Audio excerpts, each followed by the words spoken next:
Bienvenidos a un nuevo episodio de Con Token, episodio 3, con Fernando Morán, que nos acompaña. ¿Qué tal? ¿Cómo está, Fer? Bien, gracias por el espacio. Buena onda. Fer es un amigo de nosotros aquí en Token y viene de parte de Inogen Capital como Managing Partner.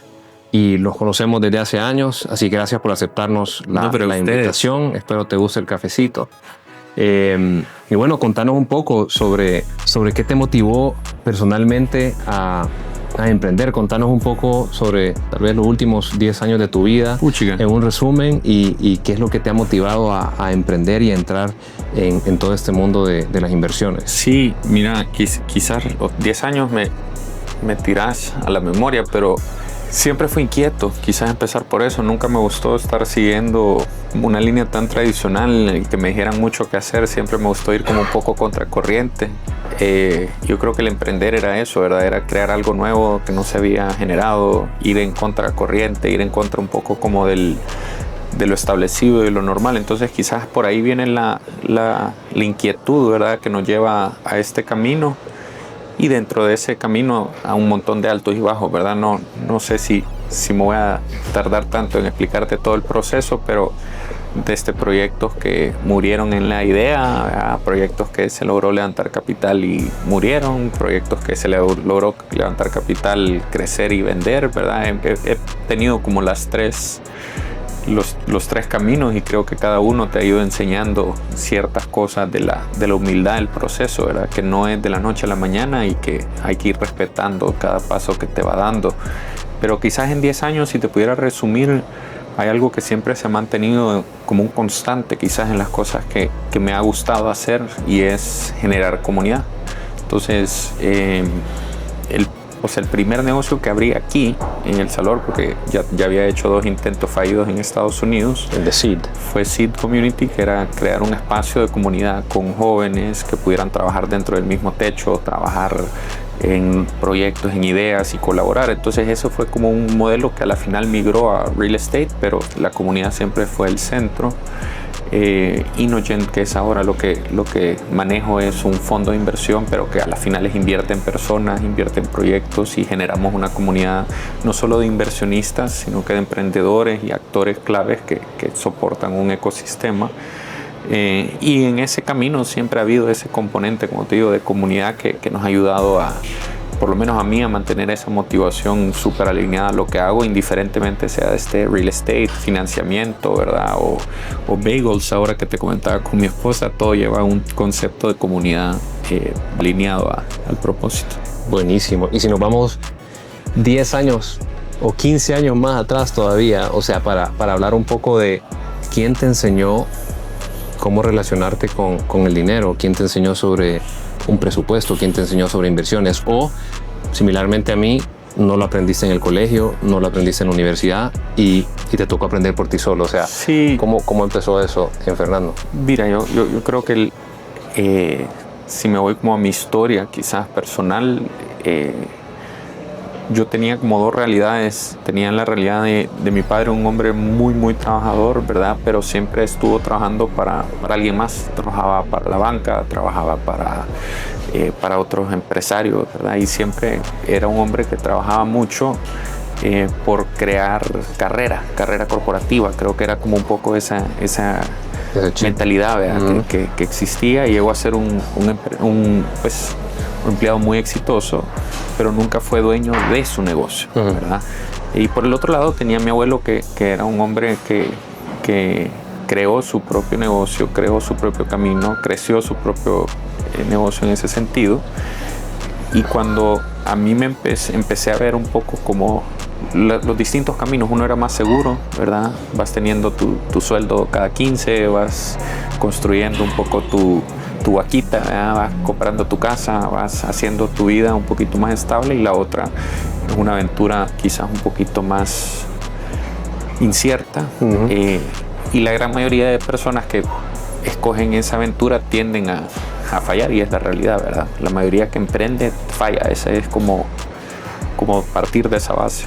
Pero los que les va bien tienden a tener un futuro muchísimo que de los caminos que uno podía tomar en esta vida. Ahora bien, ¿de dónde aprendo el tema del manejo de capital? Depende. Si le preguntas a a mi mamá, que te va a decir que nunca lo aprendí de chiquito, no era de mi fuerte. Pero sí, ya ahora, ¿verdad? Ya padre de familia, manejando un hogar, ¿verdad? Que es la primera empresa que todos tenemos que dominar en ese sentido. Que gestionar. Pues es ir gestionando, ¿verdad? Todo eso para poder crear una familia. Y mucho ha sido quizás un poco lo que tú decías, la experiencia de vida. Es ir entendiendo que al final de mes, pucha, hay cuentas por pagar y hay que ver cómo uno llega a esas cuentas. Y el ser emprendedor, pues no cuenta uno con ese sueldo fijo que pueda necesariamente planear tan asertivo. Entonces, un poco de rebuscarse, creo yo, el camino. ¿Verdad? Sí, ¿no? Y para gustos colores, realmente. Yo también he experimentado como que capítulos de emprender, de los cuales también compartimos ciertos capítulos y otros capítulos de ser empleado, y tienen sus ventajas y desventajas. Y también creo que depende de la etapa en la que estás. Hay etapas que necesitan bastante estabilidad y etapas que puedes ser libre y puedes arriesgar. Y para traducir eso un poco al mundo de las inversiones es bastante similar, ¿verdad? En el mundo de las inversiones, para gustos colores, puedes tener inversiones bien conservadoras y inversiones súper arriesgadas, o puedes tener un portafolio un poco más balanceado. Mira, yo creo que a la final, en verdad, todo el experto, que ese no es mi expertise, yo no manejo fondos patrimonio, ¿verdad? Yo lo que manejo es un fondo de inversión en tecnología que es sumamente arriesgado. O sea, es más, nuestro consejo a la hora de ir a levantar plata de ajena, de terceros, es decirle al inversionista que no meta, por favor, más del 5% de su patrimonio en vehículos como los nuestros. Sí. ¿Por qué? Porque lleva un nivel de riesgo sumamente alto, ¿verdad? ¿Pero por qué? Porque estás invirtiendo en el sueño, ¿verdad? Estás invirtiendo en alguien que quiere cambiar una industria, estás invirtiendo en un futuro que aún no se ha formado. Entonces, el nivel de éxito, ¿verdad? Va a ser enorme, tus retornos, pero el nivel o la probabilidad de fracaso también es bastante grande. O sea, el risk reward va de la mano. Entonces, yo no gestiono patrimonio, yo lo que gestiono es un fondo de inversión que en el castellano se traslade a capital de riesgo, ¿verdad? En el inglés es venture capital, sí. En castellano es capital de riesgo, y es simple y sencillo porque tiene un nivel de riesgo sumamente elevado, ¿verdad? Entonces, para mí, yo no sigo mi regla, yo tengo casi el 80% de mi patrimonio metido en esto, ¿verdad? Pero es un poco lo que te decía antes, es como yo me siento cómodo con esa incertidumbre. Cada quien tiene un apetito de riesgo diferente, ¿verdad? Aquí en la oficina fregamos de que hay algunos que son súper arriesgados y tienen todo su pisto en algunas cosas súper arriesgadas, como cripto o como emprendimientos o otras cosas aún más arriesgadas. Otros compañeros que conozco, no aquí en la oficina, sino que les gustan las apuestas, vea que eso ya no es una inversión. Eso es una inversión. Y a otros les gusta tener su dinero un poco más conservador, ¿verdad? Un 0%, un 1%, un 2%. Me llamó la atención lo que dijiste de que le decía a tus clientes como solo mete el 5%, ¿verdad? ¿Cómo llegaron a ese 5%? Esa es la primera pregunta. Y lo otro es, ¿qué es lo que viene detrás, verdad? Se están defendiendo de que si después alguien mete la mitad de su capital, le va a venir a reclamar y se va a ir en quiebra. Fíjate que el 5% realmente no es un monto que nosotros nos inventamos. Por lo general, después de estudiar mucho de lo que es como el wealth management, ¿verdad? Que es una industria enorme de profesionales que administran capitales y portafolios de la gente quizás con más dinero del mundo, se maneja de una forma muy estructurada, y son negocios que llevan décadas o cientos de años de existir. Por lo general, cuando ves la conformación de muchos de estos portafolios, el alternative asset, que es en este caso venture capital, por lo general oscila entre el 5 al 10% de los patrimonios, ¿verdad? Ahora bien, ¿por qué creo yo que oscila entre ese 5 y 10%? Es por el nivel de riesgo, ¿verdad? O sea, si yo tengo el 50% de mi capital y lo pierdo, ¿verdad? Nadie va a estar tan contento. Ahora bien, ¿por qué yo me siento cómodo teniendo un 80%? Es porque yo en esta vida creo que hay dos negocios. Está el negocio de volverse rico y quedarse rico, ¿verdad? ¿Cómo uno se vuelve rico? Hay un montón de formas de hacerlas. Hay gente que en real estate, en alimentos, en logística, etcétera, en lo que se te ocurra. Pero ya a la hora de mantenerse rico, ya cuando hiciste ese capital, pues por lo general lo que querés es bajar ese nivel de riesgo, ese apetito a tu riesgo es menor, porque el venture capital puede ser que te genere 10 veces tu capital, ¿verdad? Pero también te puede generar 0 veces tu capital. Sí. Entonces, por ende, ya la gente por lo general que tiende a invertir en fondos como los nuestros son gente que quizás está acercándose más al negocio de quedarse rico y no necesariamente hacerse rico. Entonces, por ende, el apetito de riesgo tiende a disminuir, ¿verdad? Quizás por eso es... Y otra cosa es también la etapa de vida en la que estás. ¿Verdad? Cuando estás joven puedes arriesgar más. Definitivamente. Puedes recuperar el resto de tu vida, pero hay mucha gente que se quiere meter a competir o invertir en cosas más arriesgadas cuando tal vez ya está un poco por retirarse, ¿verdad? Sí, y acordate que también estos mundos de inversión, o sea, nuestro time horizon de inversión es por lo generalmente 10 años de un fondo como el nuestro, ¿verdad? Entonces, o sea, en teoría, lo que estás es, tú levantás capital de terceros, invertís los primeros 4 años, ¿verdad? Entonces estás buscando buenas oportunidades, estás conociendo emprendedores, estás filtrando ciertas tecnologías y estás colocando ese capital los primeros 4 años, que se llama el investment period, y después tenés los otros 4 años de cosecha, ¿verdad? Entonces, por lo general, el fondo por eso es que tiene una vida de 8 años. 8 más 2 años de extensión, 10 años, ¿verdad? En donde vos estás queriendo buscar las mejores oportunidades y los próximos 4 años o la segunda mitad del proceso buscar esas salidas. Entonces, para alguien que esté en sus 90, ¿verdad? Y que quiere invertir en esta tecnología, lo más probable es que no logre ver el retorno esperado. Sí. Pero fíjate que curiosamente muchos de los señores ya mayores que han invertido con nosotros muchas veces se los heredan a los nietos.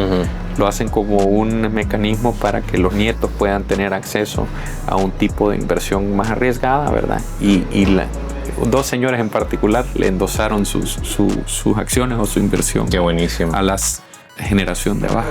Sí. No, y me gusta el dicho de que alguien está sentado en la sombra hoy porque hace mucho tiempo alguien sembró la semilla. Sí. Entonces va alineado con eso. Mira, y ustedes cuando evalúan, cuando consideran algún tipo de inversión, que es, o tal vez a nivel personal también, ¿qué es lo que tú consideras? ¿Cuáles son 3 o 5 cosas que consideran antes o en ese proceso de evaluar? ¿Qué es lo que consideran? Mira, para mí, a ver, creo que en nuestro negocio, que estamos entrando en etapas tempranas, en empresas tecnológicas, en mercados nuevos, hay muy poca data que puedes evaluar. Entonces, por lo general te diría que cada inversión tiene distintas cosas que vas a evaluar. Entonces, creo que no hay una regla de que mira, vas a medir todas las inversiones con la misma cinta métrica, ¿verdad? Sino lo que vas a ir haciendo es si es un real estate, vas a evaluarlo de una manera. Si es una inversión en infraestructura, la vas a evaluar de otra manera. En nuestro caso, que invertimos nuevamente, no en idea, pero etapas sumamente tempranas tecnológicas, diría que hay 2 grandes componentes o 2 grandes factores que en mi opinión tienen el mayor peso. Primero, muchos te dicen que es el emprendedor, para mí es el mercado. O sea, para mí lo más importante es el mercado. O sea, es el apetito del mercado, el tamaño del mercado. El tamaño de la oportunidad. Y te digo por qué. Sí, y el segundo es el emprendedor, ¿no? Pero ¿por qué toma prioridad el mercado? Si vos sos un excelente emprendedor, el mejor, tuviste 2 exits, ya tuviste mucho éxito en el camino, y de la nada decidiste que vas a transformar la industria logística aérea para perros, ¿verdad? Es decir, pucha, es un mercado sumamente nicho, muy pequeño, donde tal vez, aunque seas el mejor emprendedor, no vas a tener el mejor resultado porque es demasiado pequeño el mercado o la idea o la ambición que tenés, y por ende lo más probable es que el outcome que tenga tu negocio no sea el más grande, ¿verdad? Pero si vos sos un súper emprendedor con un supermercado, querés cambiar ahora el tema de logística, siempre de animales, pero quizás de cómo se mueve la comida de los animales, por dar un ejemplo, irnos sobre la misma línea. Entonces ahí puede haber algo muy, muy interesante, porque tenés un mercado enorme, ¿verdad? Con un emprendedor muy, muy capaz de perseguir ese problema, y por ende, entre más grande el reto, más grande el retorno, y entre más capacitado estés, más alta la probabilidad que la puedas hacer, ¿verdad? Obviamente hay mucho variable en esas dos cosas tan sencillas que te he mencionado, pero son en general los dos puntos más claves que los cuales yo me fijo. Fíjate que me encantó eso que dijiste, de que también lo dicen nuestros fundadores en Token: entre más grande el reto, más grande la oportunidad. Nosotros creo que en Token estamos haciendo justamente eso, ¿verdad? Le damos acceso a la gente porque por demasiado tiempo no habían podido tener acceso a oportunidades de invertir con tickets bajos, en un montón de oportunidades, en un montón de assets, de tipos de assets. Para la gente que nunca ha escuchado sobre Inogen o que nunca ha escuchado sobre Venture Capitalist, o sea, ¿qué es un VC y qué hace Inogen? Mira, nosotros somos una firma que gestionamos fondos de inversión, ¿verdad? Entonces, a la fecha manejamos 3 fondos de inversión. El primer fondo fue un fondo de $1 millón, que invertimos en 9 empresas de tecnología. El segundo fondo fue un fondo de 6,5 millones. Y este fondo estamos apostándole a $15 millones. Ok, entonces sos como un puente entre la gente que tiene dinero para invertir y las empresas, muchas de ellas startups. Correcto. Muchas de ellas startups, sí, que andan buscando. ¿Verdad? Sí.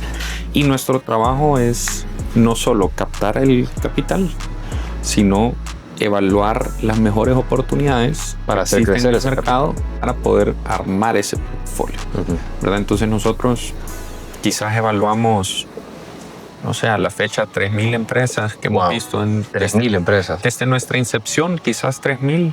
Tenemos ya 6 años haciendo esto, de las cuales hemos invertido en 30, ¿verdad? Entonces, nosotros somos como el embudo, ¿verdad?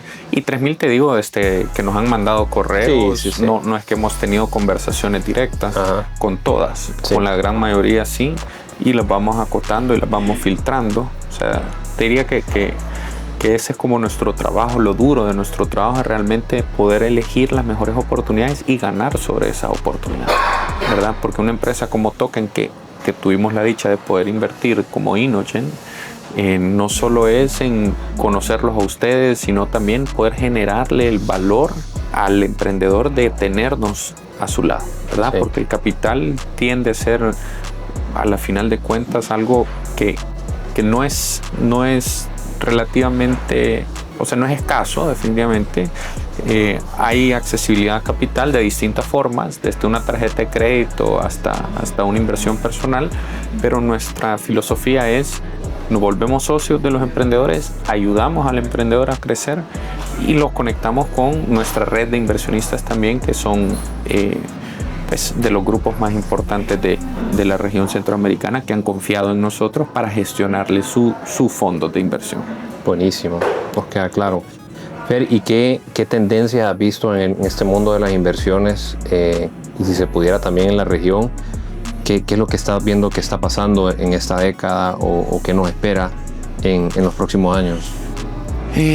Mira, fíjate que alguien me dijo esta frase y se me quedó grabada: es el trabajo de un venture capital no es predecir el futuro, es entender el presente muy bien y apostarle a quienes lo están trabajando de la mejor manera, ¿verdad? Nosotros no estamos en el negocio de predecir absolutamente nada, entonces no me pudiera adelantar a decirte qué es lo que va a pasar en la próxima década, porque lo más probable es que esté hablando tonteras, ¿verdad? Lo que sí te puedo decir es que hoy por hoy, en el presente, hay unas tecnologías que están transformando mucho de la manera que se generan los negocios. Vale la pena aclarar, la inteligencia artificial, ¿verdad?, ya está en un momento de democratización de la gran mayoría. La pregunta es cómo la voy a ocupar o aprovechar yo como empresa, yo como persona, yo como humanidad, ¿verdad?, para poder hacer más eficiente o mejor el acceso a mi trabajo. Por ese lado, ¿verdad? Pero por el otro lado creo que también hay una tendencia real, ¿verdad? Que es un poco como the world is your oyster, ¿verdad? Antes lo hablábamos antes de empezar la charla, como muchas veces uno se encajona en sus cuatro paredes y dice, pucha, este es mi mundo, este es mi espacio, pero hay veces es solo ver un poquito hacia arriba o conectarse con otra gente, ¿verdad? Que no sea de tu círculo del día a día y que te permita entender que el mundo hoy por hoy estamos hiperconectados, sí, en un nivel donde antes no lo teníamos. Entonces creo que las tendencias, siempre van a haber puntas tecnológicas que te van a dictar un poco esa tendencia, pero también hay realidades que ahora tú puedes tener una empresa como Token desde El Salvador asistiéndole a alguien en Indonesia, sí, ¿verdad? Y la frontera física no es un limitante. Entonces, por ahí van ciertos tailwinds que van dictando el futuro, ¿verdad? Pero la realidad del presente es que ya las tenés bien marcadas y es de entender quién lo está aprovechando. Buenísimo. Súper. Y para pasar un poco a preguntas un poco más personales, me gustaría que nos contaras cuál ha sido una decisión financiera que tomaste en tu vida y que te fue mal. ¿Cuál ha sido la peor decisión financiera que has tomado en tu vida? ¿Y qué aprendiste de ella? Mira, quizás la decisión financiera, la peor, cuando me gradué del colegio, yo tenía un dinerito ahorrado entre los veranos que uno trabaja y los regalos de Navidad que le va dando a la gente. Y cuando fui a Estados Unidos a estudiar, lo primero que hice con ese dinero es comprarme un Mercedes. No tenía dinero después de eso, no tenía dinero para cambiarle las llantas, tuve que cambiarle las llantas y no tenía dinero para el mantenimiento del carro, no tenía dinero para la gasolina. Pero andabas en el Mercedes. No lo podía sacar porque no me alcanzaba el dinero para llevarlo a ningún lado. Y me acuerdo que mi padre me dijo, no seas tonto, me dijo, no compres ese carro. Compraba un carro usado, más barato, me dice que lo vas a poder llevar de arriba para abajo, pero yo era muy terco en ese entonces y no le hice caso a mi papá, porque es quizás la inversión más tonta que he hecho. Cuando me voy de la universidad lo vendo. Tiene una historia bonita porque me dieron el dinero, no le perdí mucho al carro, gracias a Dios se mantuvo en valor, pero me dieron el efectivo después de 4 años de estar en la universidad y con eso vengo a montar mi primer negocio aquí a El Salvador, que fue SID, que eran las oficinas compartidas. Uh-huh. Con ese dinero monto las primeras oficinas, con lo que vendí el carro y conseguí otros socios que me acompañaron a la aventura. Vino pandemia.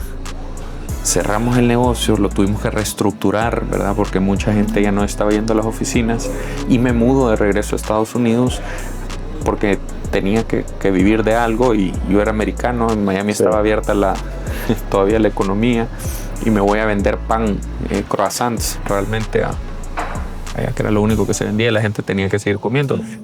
Pero lo que te iba a contar es que del Mercedes que compré lo vendí para montar un negocio.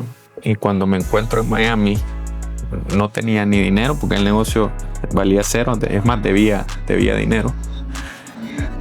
Y me alcanzó para comprarme una bicicleta. Entonces, de lo que era un Mercedes, terminé andando una bicicleta en Miami esos 6 meses que estuve ahí, porque era lo único que me había alcanzado para poder comprar. Entonces terminé. Y te aseguro que eras más feliz en la bicicleta ahí vacilando. Me veía más chivo en el Mercedes. Pero la verdad que sí. Y ya después pues terminé vendiendo pan. Fue un periodo de 6 meses de mi vida que me puse a vender croissants. ¿Te volviste panadero en la bicicleta? Sí, ahí lo que había puesto el canastón. Y íbamos a venderlo en los restaurantes. Pero no sé si es la decisión más tonta. Creo que hay veces cuando uno tiene un poquito de dinero se lo gasta en algo en vez de ponerlo a producir. Y creo que eso ha sido una lección que nunca más he vuelto a hacer. Y es que somos víctimas del consumismo. Sí. Vea, estamos bombardeados todo el tiempo por tenés que comprar esto, tenés que mostrar este estatus, tenés que hacer tal y tal cosa, pero nadie te vende realmente la idea, que tal vez es un poco aburrida, de no le apostes al presente, apostar al futuro. Invertir. Y no es sexy tal vez, pero realmente cuando uno ve los frutos y volteas a ver para atrás, vale la pena, ¿verdad? Pero fíjate que el otro día veía una gráfica muy interesante, decía, si vos metes $1, ¿verdad?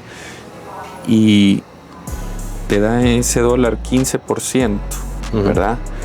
En cuestión de 10 años, ese dólar vale 60 veces por el compounding interest, ¿verdad? Sí. si no tocas ni la inversión ni lo que te va generando. Cabal. Entonces, si yo te decís, pucha, metes $1 millón, ¿verdad? Puedes llegar a tener $60 millones en 10, 15 años, Sí. si se lo vas creciendo.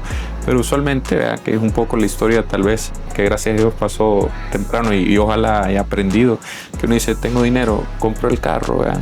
Ese carro se deprecia, pierdo el valor de lo que costó el carro, te van a dar relativamente tal vez el 60% del valor si tuviste suerte cuando lo vendas. En cambio, si hubieses andado en bicicleta y hubieras hecho al revés la historia, hubieras andado en bicicleta ya, hubiera ahorrado ese carro, invirtiera en vez de comprarlo, ¿verdad?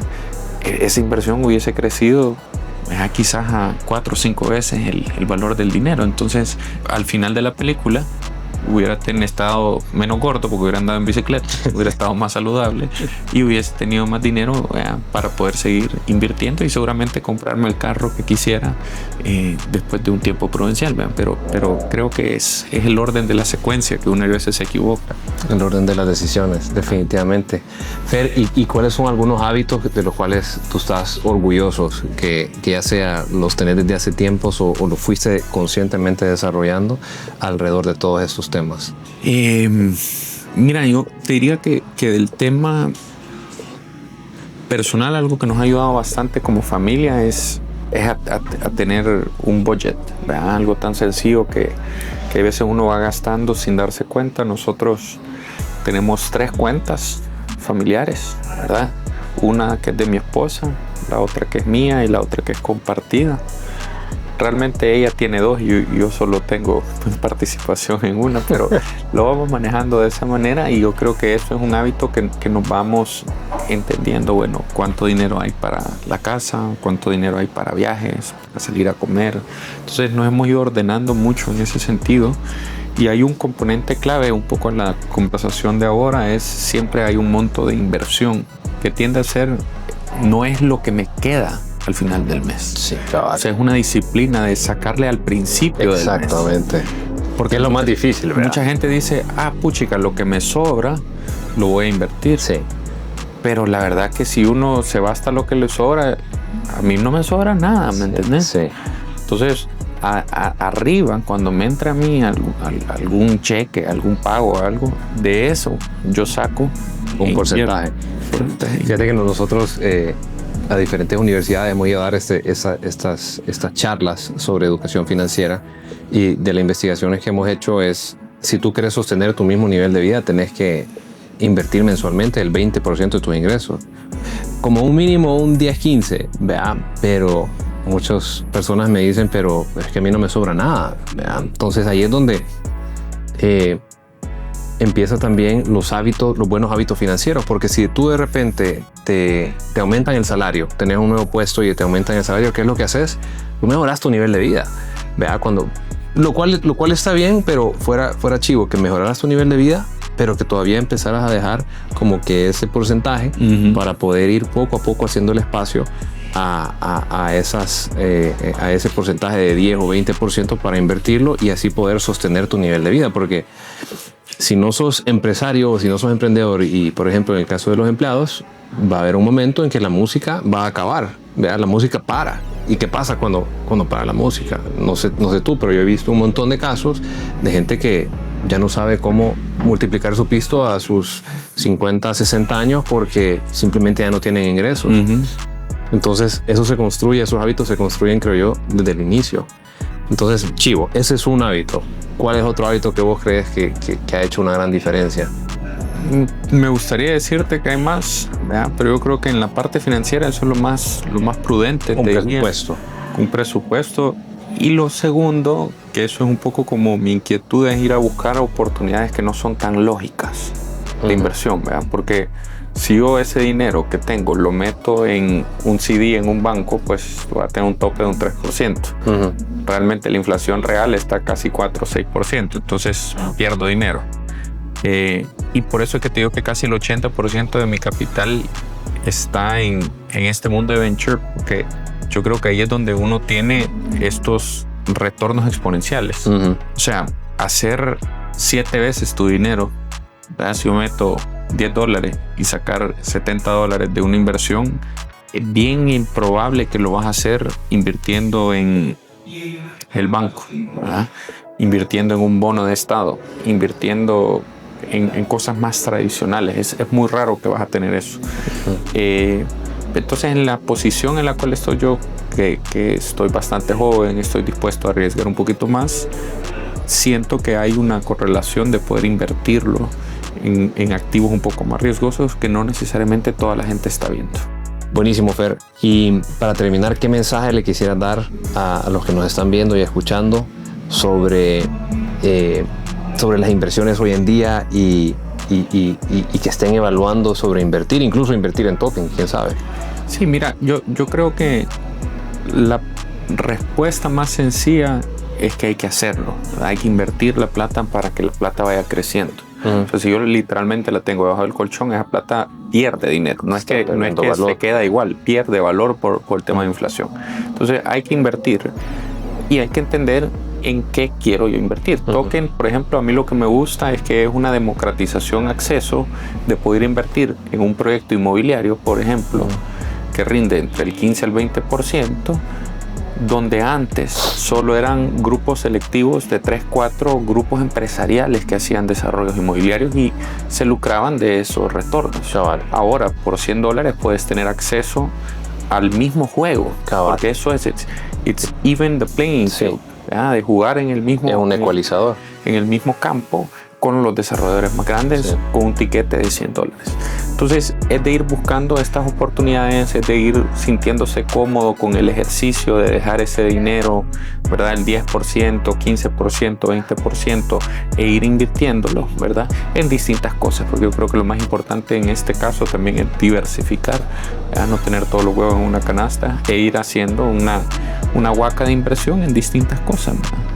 Buenísimo, Fer. Bueno, muchas gracias por tu tiempo. A ustedes. Creo que hemos aprendido un montón de cosas. Hemos aprendido sobre portafolio, diversificación, sobre lo más importante es empezar, sobre el riesgo y el retorno relacionado a diferentes activos, relacionado a diferentes edades en las que estamos, diferentes etapas en las que estamos.